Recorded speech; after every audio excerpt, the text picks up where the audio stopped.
नमस्कार, आपका स्वागत है हमारे धर्म के प्राचीन शास्त्रों में। कहा है कि मनुष्य की आदतें उसके स्वभाव में प्रदर्शन और गुण और दोष की भी जानकारी देती है। अर्थात किसी भी मनुष्य की अच्छी या बुरी आदतों से उसके गुण व अवगुण को प्रदर्शित करती है।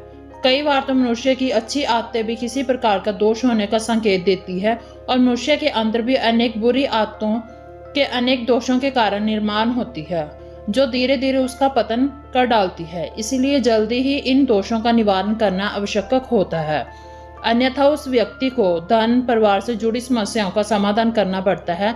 शास्त्रों के अनुसार मनुष्य 3 तरह के दोषों से पीड़ित हो सकता है। पहला है कुंडली दोष, दूसरा है ग्रह दोष और तीसरा है पितृदोष।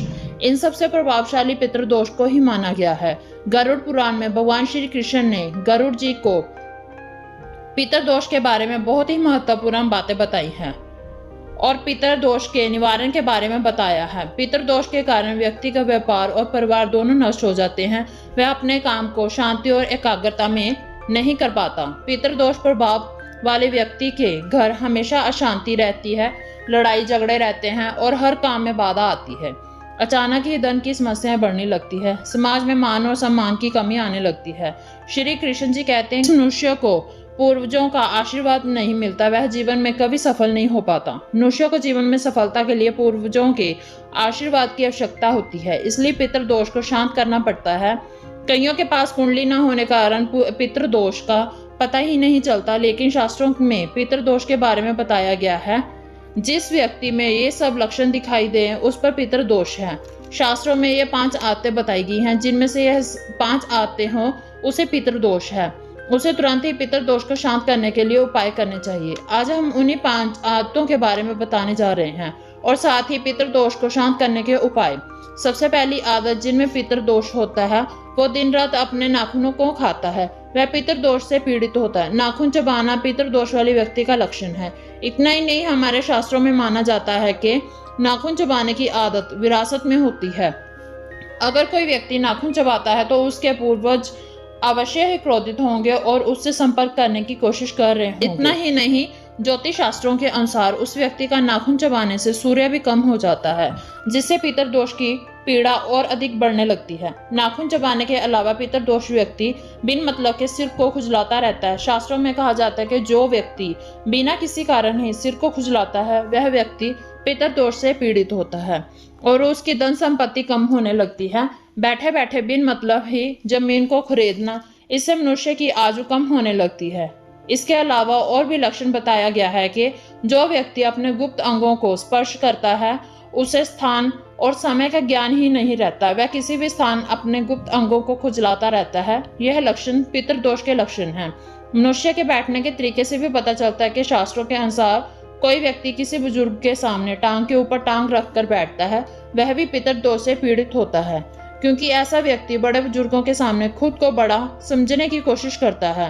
वह बुजुर्गों का सम्मान नहीं करता और वह किसी न किसी कारण बुजुर्गों का मजाक उड़ाता है। हर लक्षण मनुष्य के अंदर पितृदोष के कारण ही होते हैं। इतना ही नहीं, शास्त्रों में माना गया है कि पैर घसीट कर चलने की आदत को यह प्रदर्शित करती है कि वह व्यक्ति पितृदोष से पीड़ित है। इस आदत से वह पितृदोष के साथ साथ वह शुक्र राहु को भी क्रोधित करते हैं, जिससे उस व्यक्ति को पितृदोष के साथ ही ग्रह दोष से भी सामना करना पड़ता है। जिसमें यह सब आदतें होती हैं वह व्यक्ति पितृदोष से घिरे हुए होते हैं। इसलिए उस व्यक्ति को पितृदोष को दूर करने के लिए जल्द से जल्द उपाय करने चाहिए।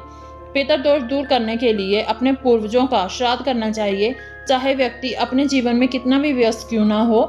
कृष्ण अमावस्या को वह अपने पूर्वजों का श्राद्ध करना चाहिए। इसलिए इसके अलावा अपने पितरों को शांत करने के लिए श्राद्ध पक्ष में श्राद्ध जरूर करना चाहिए। इसी के साथ गुरुवार को पीपल के पेड़ पर जल चढ़ाकर पीपल की परिक्रमा कर कुमकुम और तिल चढ़ाएं, जिससे संतान प्राप्ति होगी और दुख दूर होंगे। कई बार पितृदोष के कारण विवाह में बहुत कठिनाई आती है। इसके लिए पितरों को शांत करने के लिए पितृ शांति पाठ जरूर पढ़ें, जिससे पितृ खुश होते हैं और उनका आशीर्वाद भी आपको प्राप्त होगा। अगर आपके जीवन में धन की हानि हो रही है तो पूर्वज आपसे दुखी हैं। इसको दूर करने के लिए हर एक रोटी गाय को, 1 रोटी कुत्ते को जरूर खिलाएं। पितृदोष से मुक्ति का मार्ग खुल जाता है। कई लोग अपने पितरों की तस्वीरों का अपमान करते हैं, जिससे उनके पितर उन पर नाराज हो जाते हैं। पितरों को दुखी होने से कई कठिनाइयों का सामना करना पड़ता है, इसलिए भूल से भी पितरों को दुखी ना करें। इसके अलावा गरुड़ पुराण में भी श्री कृष्ण जी कहते हैं कि श्राद्ध पक्ष में घर की दक्षिण दिशा में घी का दीपक जलाना चाहिए, जिससे पितृ दोष समाप्त होते हैं, मनुष्य को पूर्वजों का आशीर्वाद प्राप्त होता है। दोस्तों, अगर आप में यह लक्षण है तो कमेंट बॉक्स में जरूर बताएं। आपने चैनल को सब्सक्राइब नहीं किया तो जरूर करें।